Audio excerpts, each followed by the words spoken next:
Bismillahirrahmanirrahim. Assalamualaikum warahmatullahi wabarakatuh and good evening. Thank you for being here tonight and welcome to our series of More Than Just Money, a series for anything that is Islamic finance related. Let me firstly introduce myself. My name is Nurul Iman Najib and I'll be your host for tonight. Islamic Finance at Singapore, or IFSG, is a community of scholars, finance professionals, and students of Islamic finance. What started as a WhatsApp group has now become a society in the making with a long-term goal to serve the Singaporean community through Islamic finance.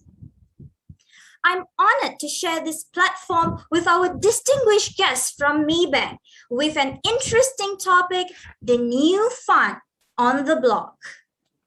With us tonight, Rashana Mehta, as the regional co-head of fixed income, is responsible for all Asia local and hard currency fixed income investments, including Islamic Sukuk at Maybank Asset Management. She has over 25 years of experience managing Asian government and corporate bonds and foreign exchange. With us also, Mark Chua, which has more than 14 years of investment experience in equities and corporate finance. Mark joined Maybank in 2015 as fund manager overseeing regional equities profiles. In 2019, Mark was concurrently appointed as lead data scientist, leading the effort to incorporate quantitative workflows. He started Maybank's first quantitative fund in 2020. Mr. Zulkarnien Muhammad is the head of Islamic Banking and a senior vice president at Maybank Singapore since 2019. Armed with 11 years of experience in the Islamic finance pillars at Maybank, Mr. Zulkarnien Muhammad oversees the business strategies, developments, and adoptions of Islamic banking products and services. Also with us, Mr. Damien Koh is the current head of distribution for Maybank Asset Management Singapore and has been with the firm since 2017. Welcome all, and we are great to have all of you with us tonight. Now, to start the session, Mr. Zul will be giving an opening remark on the Maybank Asian and Growth Income Islamic Fund. Mr. Zul, please. Assalamu alaikum and a very good morning to everyone. First and foremost, I would like to thank you, Islamic Finance at Singapore, or IFSG, under the leadership of Mr. Ridwan, the senior management of IFSG, the working team, and the organizing team for this event, for strong collaboration and strong relationship that IFSG and Maybank has established so far. Like I mentioned, for us to move the Islamic finance industry in Singapore, it requires a collective effort and commitment. I can see, and my personal views, that IFSG has been aggressively and actively promoting Islamic finance in Singapore and out of Singapore. In my previous session with IFSG, I mentioned that we were cooking something, and Alhamdulillah, we are grateful. And today we are excited to share with public that we have successfully launched MAGI-I, in short, Maybank Asian Gross Income Fund I. It is Singapore's first shariah ESG balanced funds, and we bring two experts today, Mark Chua and Rachana. These two people, they eat, sleep, and think about the Sukuks solutions, the equity solution. They both will share with you details of these product features. Together with us also Damien Koh, who is managing the sales and distribution of asset management. So, three key points that I would like to share with you, ladies and gentlemen, that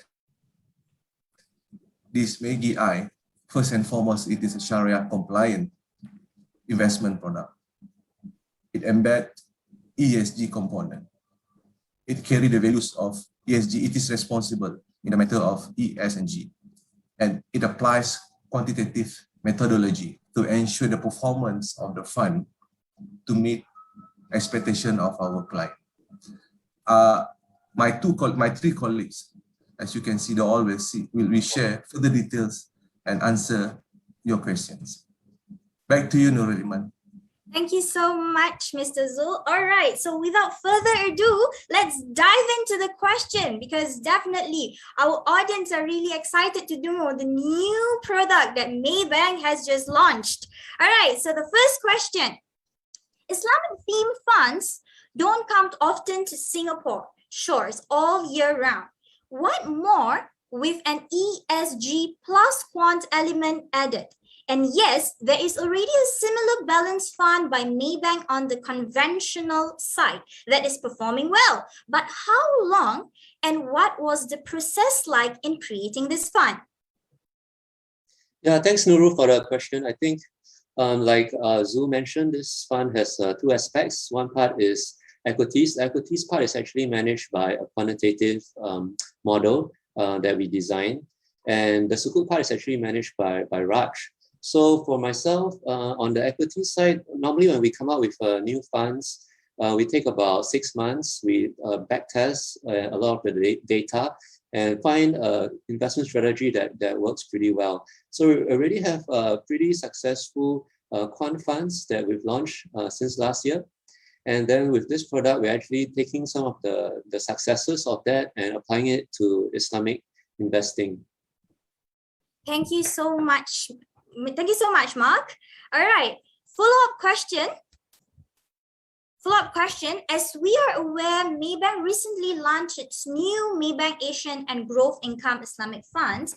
Hence, most of us are new to it and might be confused about the Islamic, ESG, and the quantum elements in this fund. Could you explain and enlighten all our audience here with us what this element means and how does it being applied in the fund construction? Sure. Okay. So number one, I think this being Islamic means that this investment product is compliant with shariah investing. We work with our shariah advisors, Amani, that qualifies all our investments as being shariah compliant. This means that we won't be taking part in any activities that are prohibited. For example, interest taking or interest giving activities such as traditional conventional banks will be excluded from this investing. We also won't have any exposure to any companies involved in any other prohibited activities like, for example, gambling, things like that. Number two, on the ESG components, we are working with our ESG data providers, Sustainalytics, and they go about scoring all the companies on all their ESG disclosures and their policies. And the way we integrate that into our investment is we basically say that, hey, if this company has a higher ESG score or lower ESG risk, then the higher the chances are that our investment model will select that company for investment. Finally, for the quant part, we built a quant engine that really systematically does what human investors do, just that we are able to cover a lot more stocks than traditional fund managers. We cover around 3,000 stocks in our universe. And we are basically looking for companies that can grow fast, are highly profitable. All the analysts like it and are upgrading the company. And it's got good price momentum. And best of all, cheap as well. I mean, who doesn't want all that, right? And we're able to do that very systematically, looking over a big universe and finding the best companies that meet all these criteria. All right, thank you so much. Now, so when you say about the Sharia screening, so there's some myth that we can hear here and there, right? So since Sharia screening is a form of negative screening, and ESG is also a form of rating with security scoring higher, having the chance to be included in the fund, wouldn't it ultimately lead to a lower universe of securities for fund managers to choose from, Mr. Mark? Yes, that's a good question. And universe, we do know that it is a little bit smaller when you apply some of the Sharia screening to the companies, but it's actually a better universe. I believe Damien took a look at some of the numbers, and we actually found out that the Islamic universe in Asia Pacific actually outperformed the conventional universe of equivalent stocks. So we would say that yes, it's a smaller universe, but it's a better universe for our investors. Wow, it's nice. It might be smaller, but it's a better better for the universe, right? Yeah, and I think on the ESG side, our partner Sustainalytics have also done a couple of studies, and they found that companies with better ESG scores materially outperform those with worse scores. So we also integrate that sort of finding into our investment strategy. All right, thank you so much, Mark. All right, next, when we talk about the Asia Theme Fund, the focus is definitely on firms in China, such as Alibaba, Huawei, and among others who are known, okay, to be far advanced compared to US. Yet, one CEO of a tech unicorn described them as humble giants. How much of the fund, poised for such exciting companies in the China, as well as other emerging market countries such as Indonesia, Thailand, and etc.? Yeah, so currently we're positioning the fund with a 60% allocation to Sukuk and 40% allocation to equities. And within the equities component, another 30 to 40% is actually exposed to China. We've actually done a couple of studies, and we definitely agree that China is very much a growth market. The companies that grow well in China really add a lot of value to investors' portfolio. And so I think through this fund, we do have some exposure to some of the exciting opportunities in China. All right, thank you so much. So as you mentioned, so the fund is actively managed and will rebalance between the Sukuk and equities according to the market condition. Why is this a better strategy than just riding the wave with a fixed allocated funds of an equity focused fund such as the other Islamic funds in the market? Yeah, I think that's the value add that we try to bring to our clients. We are coming up with this fund, which is a mix of Sukuk, which is safer, and equities, which give you more growth. And the value add is that our quant engine is able to actively allocate our assets between these two markets depending on the economic conditions. We are using artificial intelligence and machine learning to classify some of the economic regimes that we are in, and this swings the asset allocation accordingly. So we are also using some of the new technologies that are happening in machine learning and applying it to investing and taking it to investors with this new product as well. Nurul, this Rachna here, I would like to add some more points. Yes, we are actually marketing this as a balanced fund. Given that our view next 10 years for global economy, we are going through a lot of volatile times. We have a lot of geopolitical risk. We have also in terms of country risk and country allocation. So we decided that you want steady and consistent return. You don't want too much volatile return. If you had 100% in equities, that maybe your returns are very, very volatile. So to have a base as a Sukuk, which helps you to preserve your capital and give you consistent return over time, it's good to have a mixed balanced product, because in the market, there are either fixed income products or there are only equity products for shariah. So we thought that is the first shariah where we have a balanced approach so that investors can get consistent return over a longer period of time, given that we are going to live in a volatile world over the next 10 to 20 years, also even the next decade. We have a technological disruption. We have a lot of health effects in the world like COVID. So you just want to make sure that if it is 100% in equity, maybe you'll have a lot of negative returns. So in order to balance the positive and negative and give you consistent return over the next decade, I think it's a very good approach and is one of a kind of shariah where we are balancing between Sukuk and equities. And equities we are doing through AI, whereas Sukuk we are using a fundamental approach. So it's the best of fundamental approach and an artificial intelligence, which will never get this product anywhere so far on the Islamic space. Thank you. Over to you. Thank you so much. So it's a very interesting thing. So with the combination, all right, it gives a balance and less volatile. It's much more safer, consistent in a long period of time. Am I right? So that is the uniqueness of this product that is not yet available in an Islamic finance world, we can say, right? Yeah, I think that's a good summary. We're very happy to bring that product to market. Yes, and that will give actually a better development for the Islamic finance world and Islamic finance market. So, Yes. all right, Mr. If Zul, I yes. could, yeah, if I could add on to your summary, right? Okay. Not just for this MAGI-I, I think the three main principles where Islamic finance specialists, people like Mark Rachana, myself, and the whole team at Maybank specifically, I think the fundamental notions and principle that we are guided for us to promote Islamic finance. Number one is Islamic finance. We strongly believe it is unique differentiator, especially to Maybank Singapore. It is unique differentiator, right? Unique differentiator. Second, yes. Second, under the principle of we believe Islamic finance is flexible for us to embed features because Islamic finance solution itself, it is catalyst for innovation. It provides us, it opened the doors for us to think, to appeal to more sophisticated customer moving forward.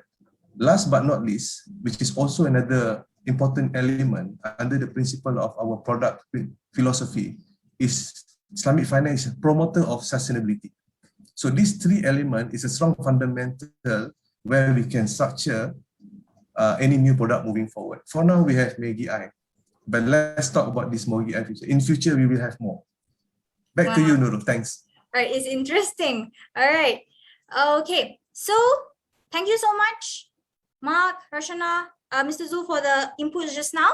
So let's spice up our chat with a sizzling question, all right, if I may. So about political risk. So political risk, as the situation in China and some Asia countries has shown, can come in at any time. How much of it can be mitigated and which country keeps you awake at night? Yeah, I think political risk is definitely something that investors need to watch out for. What keeps us awake at night is currently what's happening in China, where there's a lot of political regulation around some of the technology companies, some of the real estate companies. That's something that that we need to watch out for. But I think with risk also comes the potential for higher return. So investors also need to be open to opportunities to buy into the market at the right time. For example, in 2018, I think the Chinese government started to regulate the healthcare industry quite a lot. At that time, they centralized procurement of drugs, and it led to a big price cuts in the price of drugs that they bought in bulk for the hospitals. But because of that, the share prices of a lot of the healthcare companies came down quite hard. But we also know that the next year in 2019, when regulation stopped, the companies adapted to it and the share prices increased a lot in 2019. So that's just one example where, with risk also comes return. And we've seen the regulation happen in China before. It's not the first time that it happened before. So it's expected, something like that. Yeah, I think some of what they're trying to do is pretty good for the economy as well, making redistribution and making the middle class a bit stronger. You get better consumption going forward. And after that, you get a more balanced economy and better growth prospects after that. So I think we also need to watch out for the return part of the political risk. Sorry, I just want to add one more point at what Mark said. Nurul, basically, we are living in a world where we cannot avoid geopolitical risk. Because if you look at, there'll be some kind of geopolitical risk over years and years. So, and actually, I think we as a human being, our evolved race, we tend to live with it and we actually go through all these different cycles. So I think that geopolitical risk is now become part and parcel of our life, whichever country it is, whether it's India, China, Iran, Middle East, correct? We have a lot of geopolitical risk, US, China. So I think we are all living in a world where we'll have to live for this geopolitical risk or any kind of risk for the next 10 decades. But how do you navigate that risk through smart decisions? No? So that is one thing which we do. Whenever we see that there's big geopolitical risk, we move away from equities, especially for this product, correct? That's why we believe there is a very good product, given that we are going to face a lot of political risk, a lot of whatever health risk in the future. I think this is a very good product because we navigate this geopolitical risk by moving from equities to fixed income. So whenever we see a big geopolitical risk or there is a big tension or say Middle East against Iran, then what we do is we move all our investment from equities to Sukuk, which are more secure and short duration. And also we can move our fund 100% to cash. So this is the way we manage the volatility, manage the different geopolitical risks, which I believe that we'll all have to live with it. And we've been living with it for years and years. We have lived with so many different kind of risks throughout over the last almost 100 years. So I think it is part and parcel of investing.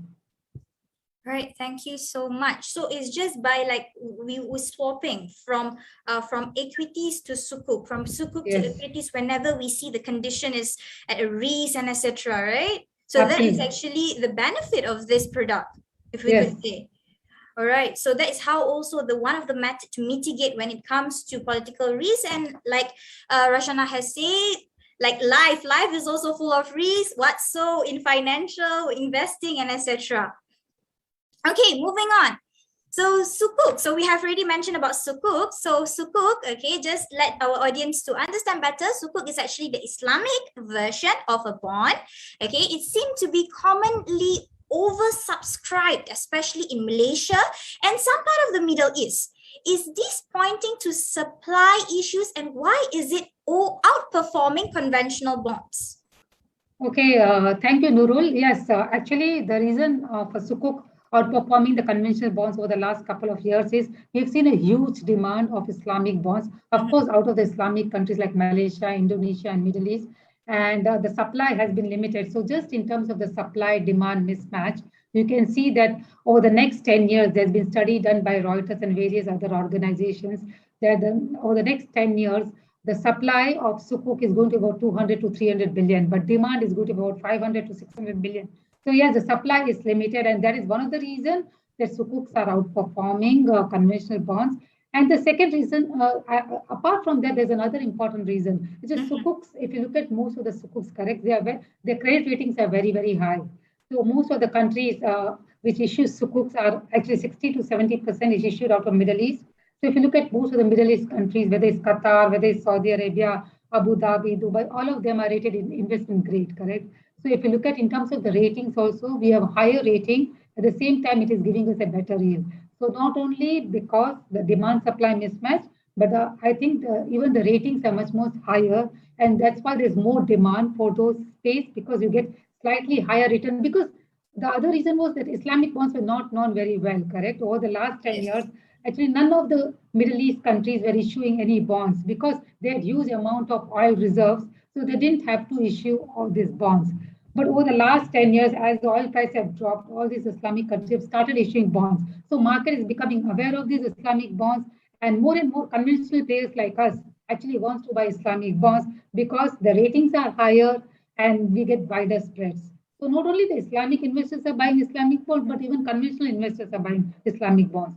So it's best of the both worlds, and that's why the demand is higher than the supply. And as a result, whenever there's a big downturn like this year, we have seen that bond yields have been rising substantially, whereas Islamic bonds have outperformed. If you look at the Islamic index, the Dow Jones and Barclays index have outperformed the conventional bond JACI.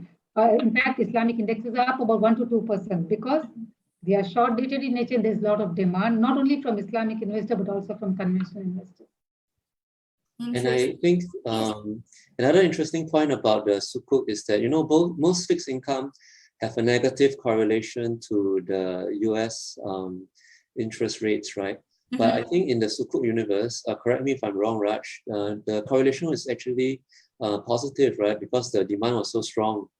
No, it is negative. So negative, correct. Sorry, Mark, you are right. So when you do a Dow Jones Sukuk index, and when you do a correlation with US treasuries, US interest rates, so whenever US interest rates go up, actually Sukuk tends to outperform. So there's a negative correlation. In fact, Sukuk does well.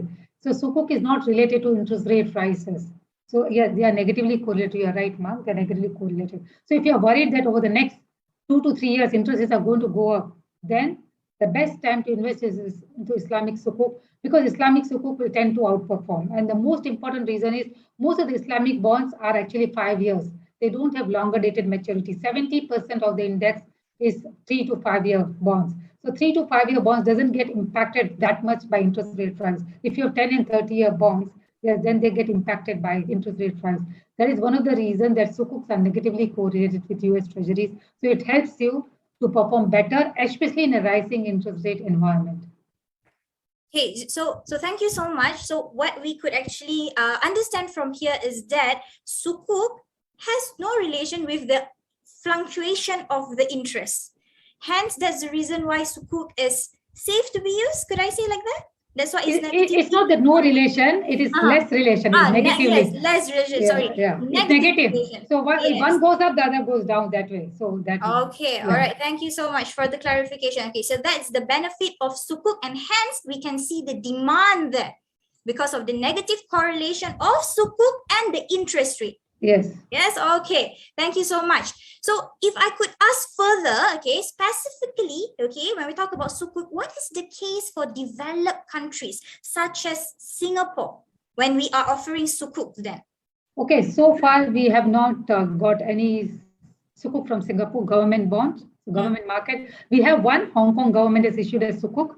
Even UK government through a guarantee structure have issued a Sukuk, correct? So I feel that if you ask me personally, since there is so much of demand, I believe that a lot of countries in Asia should actually issue Sukuk bonds.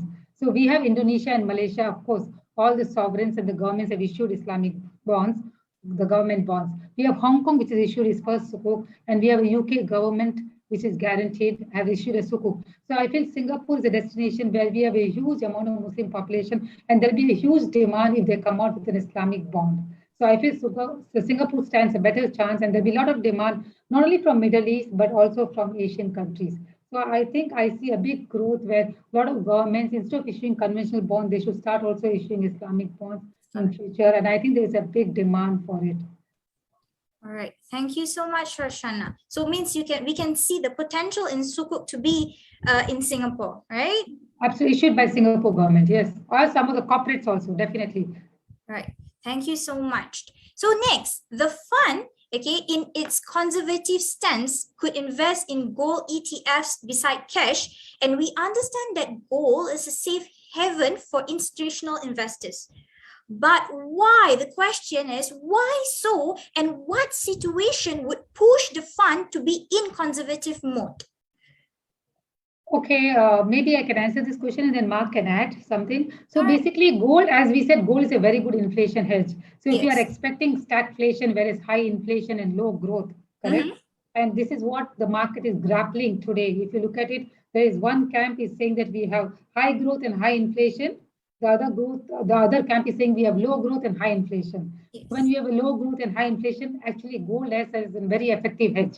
Even in a deflationary environment, actually gold carries a big value. So we believe that apart from doing AI on equities and Sukuk, we also want to give client an added benefit, especially if we are living in a world where we are going to have hyperinflation. We never know when we will have hyperinflation. Then gold will act as an asset class to give us a good return to balance our negative equity return or negative Sukuk return. Gold will act as a hedge so that we can still give you consistent return for a longer period of time.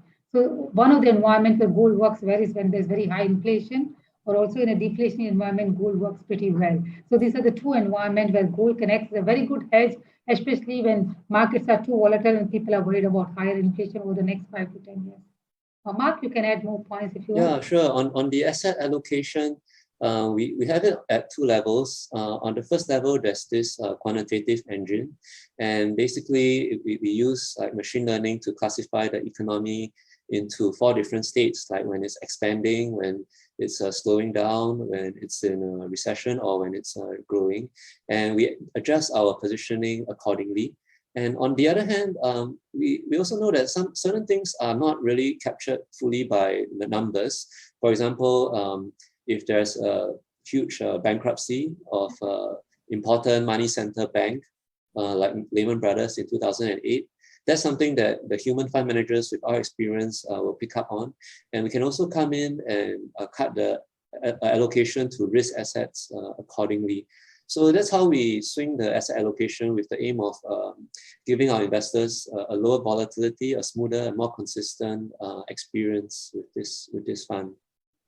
All right, thank you so much.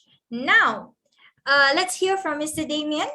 Some funds, Mr. Damien, Simply take the constituents of an index such as MSCI, DJIA, S&P, and FTSE, which they are subscribed to, and repackage into their own fund. This Maybank Asian Growth and Income is different from any index. Could you please share with us why this could potentially create greater returns? Well, to begin with, Mark can actually answer this question, but the reality is that the fund is actually running on an absolute return. We are benchmark aware, okay, against the relative indices. But the total objective of the fund, as Roshana and Mark has mentioned, is meant to be a long-term evergreen solution, right? Now, if you go to index, I mean, we just talked about index, they're cost efficient, but they're paid basically, our managers are paid to do what they do. There's a premium to this. And I guess Maybank trusts them, and I do too, to manage this optimally for the benefit of investors. So this is basically, I would say, yes. It basically is, we will be respectful of the benchmarks, okay? But as Mark mentioned, the engine we're using, okay, the quant engine and Raj's long-term approach or fundamental strategy is a great complement, okay, that cannot be held by benchmark, with the objective of basically making long-term returns for our investors. Mark, you want to add anything to that? Yeah, I think nowadays, a lot of people are asking, for example, why should I buy an Asian equities fund? Because after I buy it and then I look through the fact sheet, I realized that, hey, a lot of their companies are very similar to, let's say, the MSCI Asia Index, which I can buy an equivalent ETF, much cheaper fees. So why should I buy a fund? So where we come in is that we are actually introducing something very new, quantitative investing. Quantitative investing is very established in the US, but it's actually relatively new in Asia. So I think we come in as an early mover in this space. And with quant investing, you are going to get something very different from the benchmark. You are going to get a very diversified portfolio that moves very differently. It rises or falls according with economic cycles. We use factor investing. We look for factors such as value, growth, momentum, revisions, quality, and so on and so forth. So you're going to end up with a portfolio that's very different from the index, yet we believe can drive the returns going forward, precisely because we are early movers in the quant investing space in Asia. All right, thank you so much, Mr. Damien, and also Mr. Mark. Next, follow-up question from the question above. We understand that there are 6 different Sharia screening methodologies for securities, such as IOFI, MSCI, S&P, DJ FTSE, and SC. Which methodology does the fund use, or does Maybank have its own internal methodology crafted by their own Sharia advisor? So I'll take a little bit of the question first before Mark takes it. Okay, so there's 2 technical parts to this. One's on the overarching, I guess, business approach. Now I'll answer before Mark mentions how he mechanically executes on this. So we have a relationship with Armani, and Armani is our global Sharia advisor. We also have a Sharia advisor internally in Maybank, but because this fund basically does more on a global Asia Pacific approach, right? The thing is, we will use Armani as our choice partner. And 2, my managers do not claim to be Sharia experts, and we don't claim to be either. But what we are is respectful. I think that's the main approach on the business side. And so when we start looking into the various indexes, they're all very different interpretations. And there's no wrong or right. But I don't think we want to be restricted. We started off with, I think it was MSCI, but Mark can elaborate. But we're not restricted to any particular one. It's just which one works best. And we will always consult with Armani on this one. And this is the business approach. I'll hand it over to Mark to explain the more mechanical side. All right, thank you so much, Damon. Yeah, I think that's a good answer. We take an inclusive approach. So as long as a security is classified as shariah by any of the major shariah index providers, whether it's MSCI or Dow Jones or S&P, then it's eligible for us to invest in. And if there are any questions of any doubts, we just take it to our shariah advisors, Amani, and we take it based on their decision.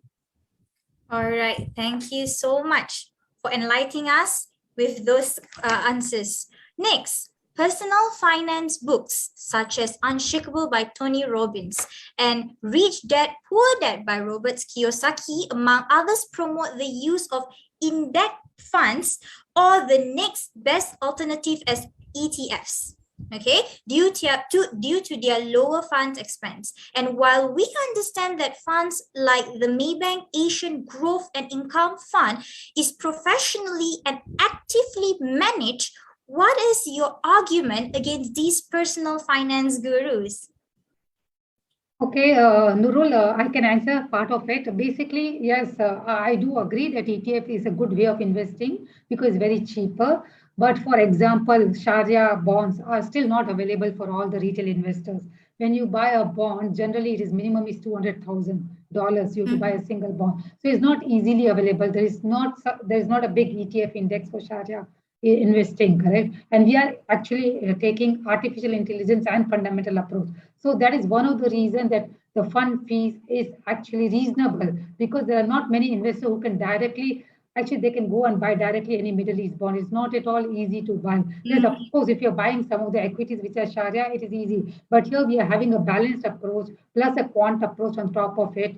And I think to give you consistent return over a longer period. So we're doing a lot of research into this, also on our Islamic bonds or Sukuk investing. We are doing a lot of research. Should we buy Middle East Sukuk? Should we buy Malaysia? Should we buy Indonesia? Should we also add local currency, correct? Should we add even a currency alpha by buying ideal government bonds or ringgit? So those kind of approach is very, very difficult for an individual or single investors to buy.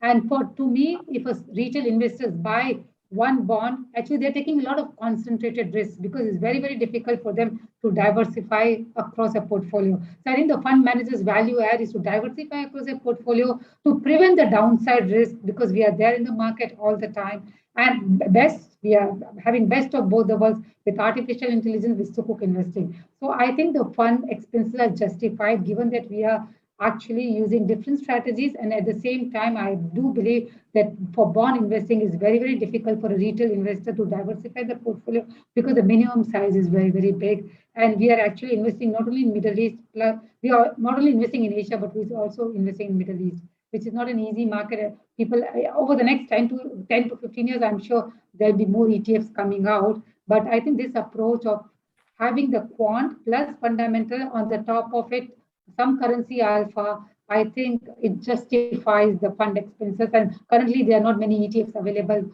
for this balanced approach of Sharia investing. Thank you. Mark, if you want, you can add more points. I think there was a study done by the CFA Institute looking at retail investors in the UK and what's the profile of their portfolios. And they actually found that a lot of investors who do it themselves tend to have only between 5 to 8 securities in their account. And that is not enough diversification. And your portfolio may get affected by stock-specific risk quite a little bit more. So one advantage of investing in our fund is that you get a much more diversified portfolio, all done for you and very easy. And we swing the asset allocation for you. So if you like to do it yourself, you have to adjust your allocation between bonds and equities or gold yourself, which is not easy to do as well. But we provide a simple one-stop solution for our investors. Thank you so much. Means what Maybank is actually providing is like providing with us with the access of Sukuk and diversifying all the Sukuk from different types of countries, and everything is already done for its clients, means the customers. And that is what the specialty and the uniqueness that is actually been provided to us, because if we want to buy Sukuk just like that, we might not be able, we might not can have the access to it easily, and we might not know how to do the rating and also the consideration, right? But Yes. with Maybank, you have actually provided us the easy access and ensuring the security of what we actually are holding. That's so cool. So thank you for that initiative and effort from Maybank to actually launch this specific, what we call as Asian growth and income funds. So next, okay, right, before we go to the question that is coming from our audience, all right, the last question: with the growth of super low commission brokerages such as Tiger and Momo, okay, which also makes it easier for investors to access securities all over the world, what consideration should an investor take when comparing such options of DIY investing and professionally managed investment? That is actually answered by Mark just now. So maybe is there any add-on to it? I think that's what we just talked about it, correct? Basically, we are doing a different approach, and yes, ETF is an easy solution, but they can buy the securities, but they cannot buy the bonds, correct?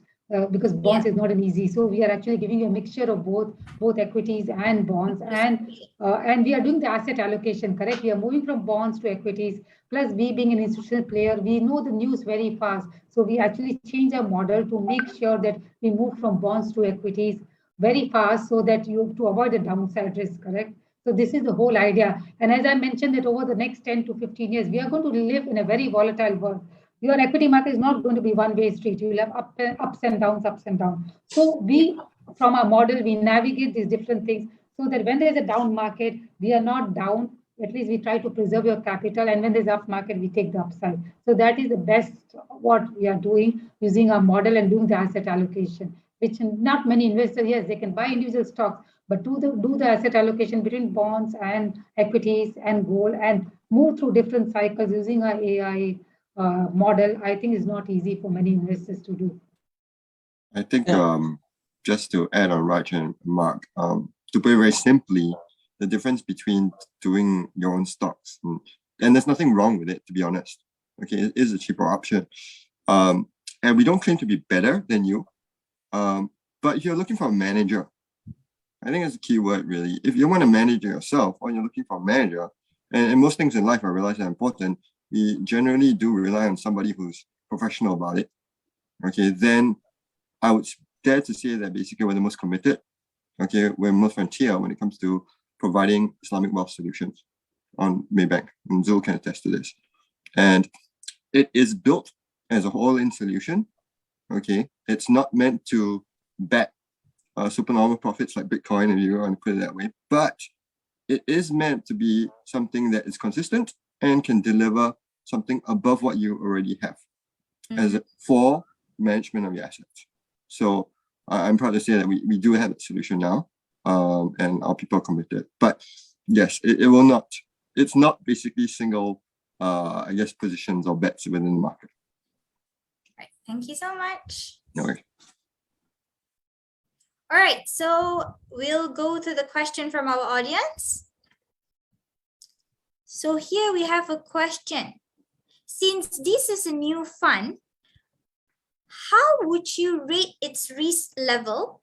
Is there a risk of losing our capital? So that is the first thing that every investor will be concerned about, risk level, and are we going to lose our capital? So any of you?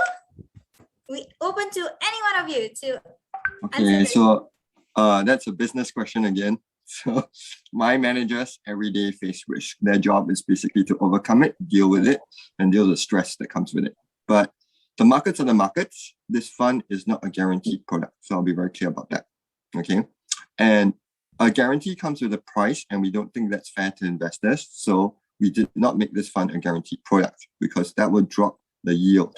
The fund itself, or the objective of my managers, is to gain or basically increase this fund by 6 to 7% a year, okay, bearing the markets, how they perform.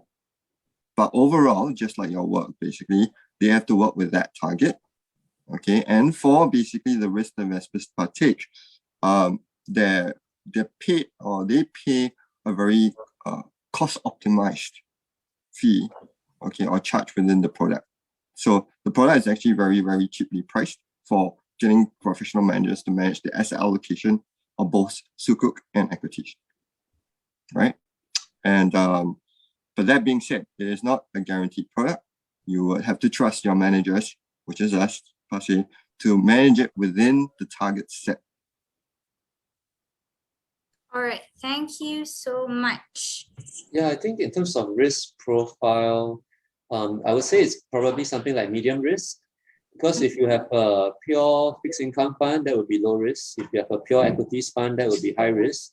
But since this is a balanced fund, it's somewhere in the middle, medium risk. Okay, maybe with the answer given, we can go to another question that says, do you advise this investment, this fund, for beginners?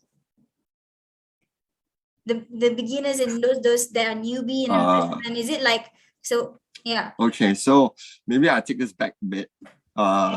So this investment is actually what I call a stage 2 investment. And the reason behind this is actually Raj manages initial product that we still have on board that's done very successfully, is the Global Sukuk Fund.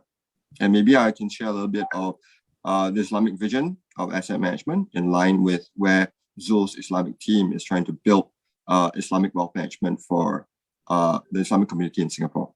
And so when we first started, we launched this product, the Global Sukuk, which is the most safest product we could think of, because it's a pure bond product, as Raj has mentioned. It does even better, okay, than corporate bonds. Okay, it's slightly more risky than a time deposit. Then the time deposit is almost zero, right? So what really happens here is that we realized that the Islamic community liked the product, but it was not sufficient to match the growth needs of the community. So this product basically is a baby step towards providing a more longer-term growth solution, whereas the Sukuk product was more like income, almost similar to deposits or better than deposit returns. So you wanted to fit this in, then I'll say that it is not our most aggressive option, and we still want to be very responsible towards the community, because at the end of the day, we know everybody's on a learning journey here too. Right? But this product is not something that we believe people will lose their pants off, that's for sure, and it's not meant to. It's meant to be basically something you park away for at least 5 years, and you get either an income option or you have a growth option, right? So also one thing I want to add, because it depends on the risk appetite, we cannot tell, okay, this product is good for beginners or this corporate. I think it depends on individual risk appetites, because I know that there are a lot of beginners who likes to really, because they are very young, correct, they don't like putting some of their wealth, and they say, it's okay, I'm ready to take the risk. Because there is one thing I learned in my management, there is no such thing as free lunch for nowhere in the world. So you have to pay for the risk you are taking. So to me, it depends on the risk appetite of the investor, each individual, whether it's a beginner or advanced. So it depends on how much capital they want to. Maybe if they are beginners, some people say, okay, I can take more risk. I may put 1% of the capital. Some people say, okay, I don't mind taking more risk. So it is, I think, is left to the individuals, depending on the risk appetite and how much they are willing to risk their capital. So to me, I will leave it at that rather than advising that this product is good for beginners or not. I think it depends on the risk appetite, how much capital they are willing to commit in terms of the risk level. And I think they can decide based on that. If I just could add on, Iman. Yes, please. I think despite beginner or sophisticated investor, the biggest risk is not taking any risk, that's for sure. But they can do it alone themselves. But they can also they can put their trust on us, Maybank, for us to share our advices.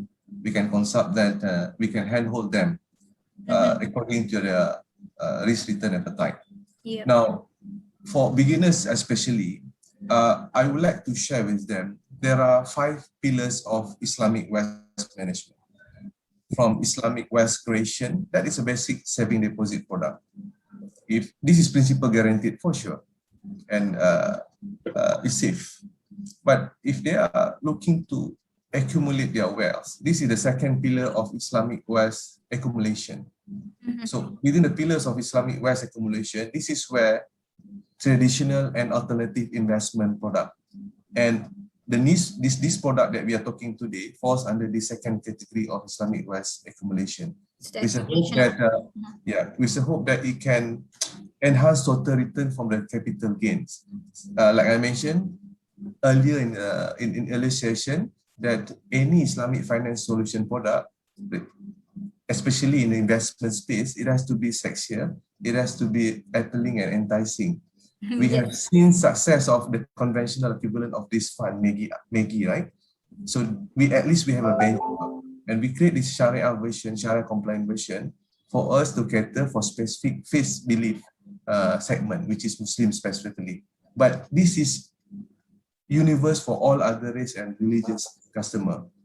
Back to the 5 pillars of RWM I mentioned, where this MAGI-I falls under Islamic wealth accumulation. The third pillars, I think most of the audience are also aware about the preservation. This is Islamic takaful. Maybe out of topic, we will discuss further because we do have etika here in Singapore. We are exploring. Next is purification. Via our online banking platform, we already made available to our customers, retail customers, to pay their zakat, to donate, right? So we already have that. Distribution is the last but not least of the 5 pillars, right? This is, we are thinking about the Islamic estate planning, faraid, wasiat. Among the 5 pillars, Nur Iman, for beginners especially, I think the key focus has to be from the Islamic wealth creation and Islamic wealth accumulation. Because the last 3 pillars is basically how you purify, how you preserve it, and how you distribute it. So we are growing Islamic finance in Singapore. The most important one is basically there should be appetite from our targeted segment. Second, it has to be demand, right? I mentioned Islamic finance is just another industry that require both demand and supply for the providers to meet the equilibrium. So today we have one. And for us to have more version, sophisticated and better of proposition for Sharia compliant, we require education, awareness. Correct. I hope I answer your question about the risk, as well as the universe of Islamic wealth management for beginners, especially to understand where they should put their money. Thank you very much. Thank you so much all for the inputs. Right, so I think we learned a lot from Sulaiman, Raj, and Mr. Zul. Okay, from that question, just from that question for beginners, we get a lot of inputs already about the prevention, about the growth and the accumulations and etc. Now, I guess the audience are already getting excited and they are asking this question: where can I invest this fund? Okay, it's of course in Maybank, but maybe specifically, is it already available at every outlet, or how? And what is the minimum amount? The fund basically is recently launched, so it's now available in Maybank. To be fair to one of our partners, we partnered up with Financial Alliance, so they have an exclusive, basically to start promoting the fund in December, or 1st December. So right now you can only go to Maybank or any of our branches. Any of our bankers should know the product, and be very happy to advise you. I'm in direct contact with all these branch fellows.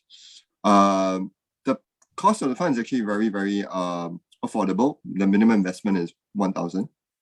Okay, and it's deliberate because we wanted to make it all accessible. Okay, and not too much committal on our investors.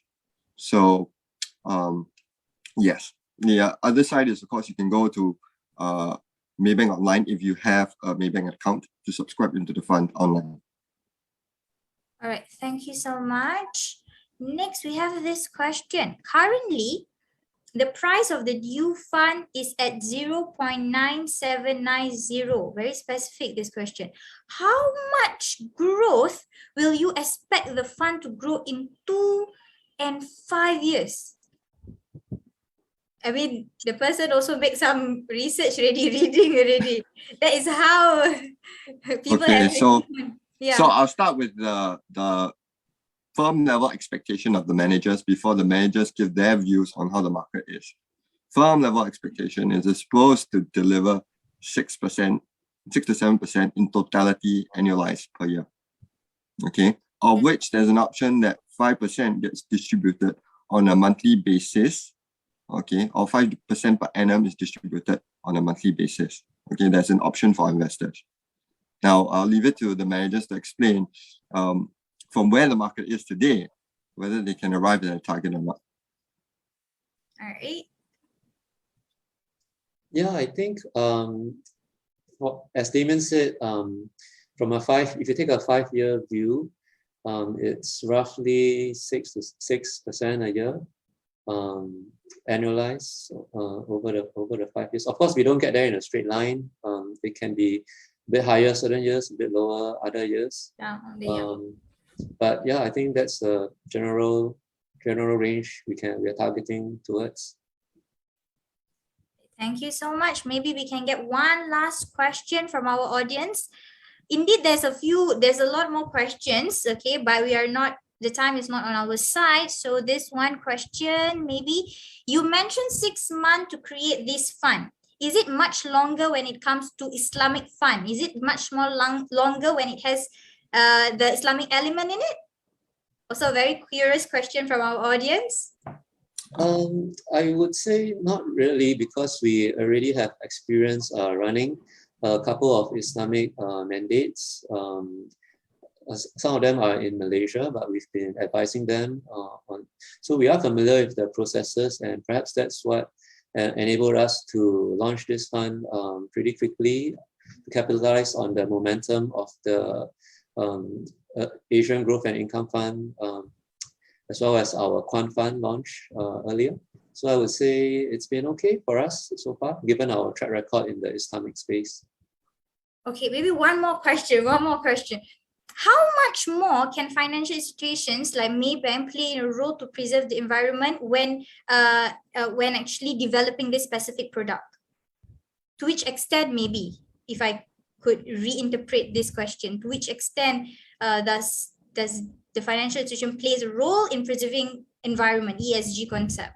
So I think sustainability is actually something very big for Maybank, and every one of our business units has to do our own part to explore how we can integrate all these into whatever business that we have.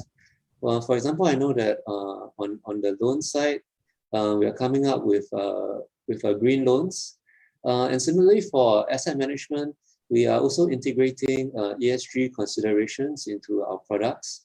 So this is one of our first few funds that integrate ESG systematically into the considerations, where we are actually able to identify the companies that do better on their sustainability issues, and we raise the probability that we will invest in them.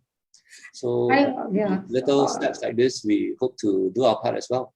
I also want to add that when we are looking at the Sukuk part of the universe, we also look at the green bonds or green Sukuk. Indonesia had come out with the first green Sukuk. So we are also looking to make sure that in order to make sure that all the corporates and government follow the ESG principles. So when we look at investing into, we have certain procedures where we can incorporate the ESG factor to invest in which Sukuks, the Sukuks which have more higher green score, correct? We prefer environmental score.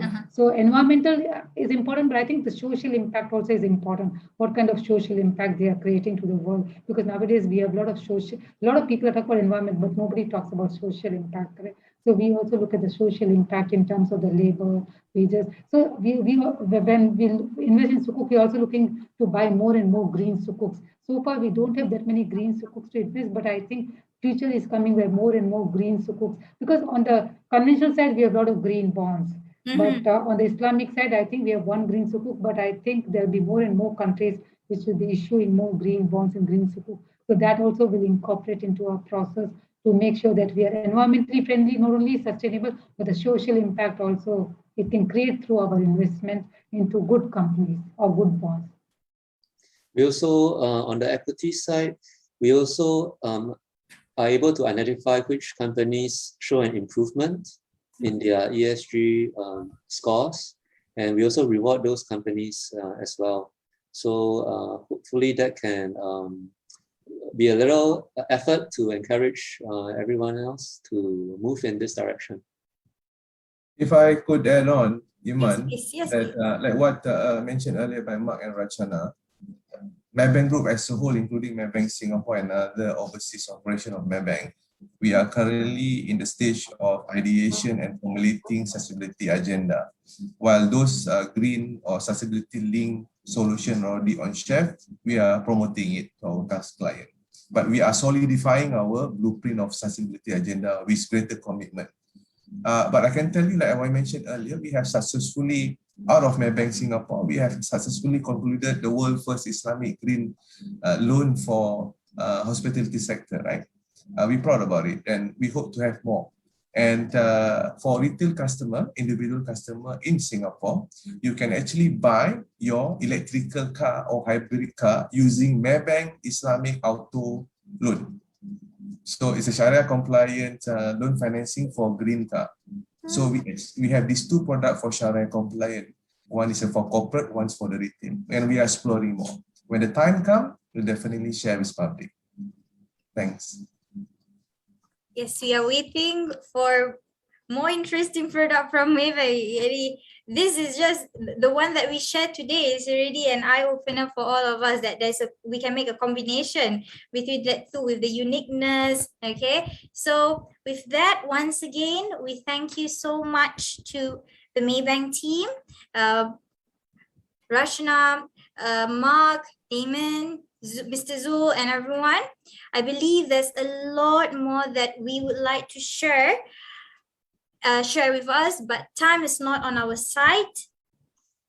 Hence, we hope to have. Hence, do look out on IFLSG Space for the next episode for More Than Just Money series, a series for anything that is Islamic finance related. So before we close, okay, any one of you would like to just have a closing statement, closing and ending words, any parting words, any? Amen. Oh, me. Okay, well, I think, well, I want to thank everybody. I want to thank the IF team, okay, for allowing us to have this stage to share. I'd like to thank the community in this journey. As we go along, we've seen a lot of support within the Islamic community, both within IF and out. There's been a lot of trust and faith. And I think that what I want to end off is basically that in Maybank, we understand basically that it's not a favored space at this point of time, but we're willing to put the first step forward. And while we cannot promise, guarantee returns and stuff, but we can promise that we will persevere and we are committed to what we do. And I think that's important for building finance out of faith. So I think I'll just close off from there and thank you very much. All right, so once again, thank you to all the participants or the audience. Thank you so much and see you again. Good night, stay safe, and Assalamu alaikum wa rahmatullahi wa barakatuh.